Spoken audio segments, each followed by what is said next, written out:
Ce ne sont pas les séismes qui font qui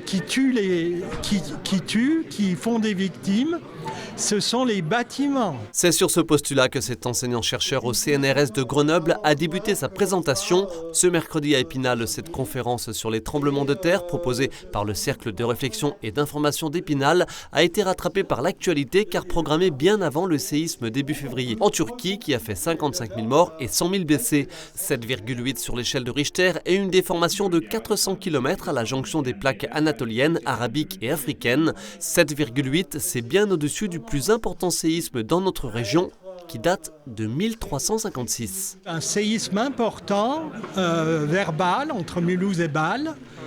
Et ce séisme a fait des destructions importantes sur la ville de Bâle. On pense que c'est une magnitude de l'ordre de 6,5. Dans les Vosges, le sol a tremblé pas plus tard que mercredi dernier à 15h50. Une secousse d'une magnitude de 4,2.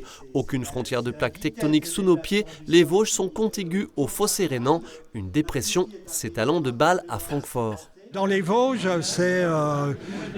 on a très peu de séismes au-dessus de magnitude 5, un tous les 10 ans à peu près, mais pas plus. Revenons au séisme d'importance. À la frontière de plaques tectoniques, la seule solution pour avoir le moins de victimes possible, c'est l'évacuation des secteurs où des phénomènes précurseurs peuvent être observés.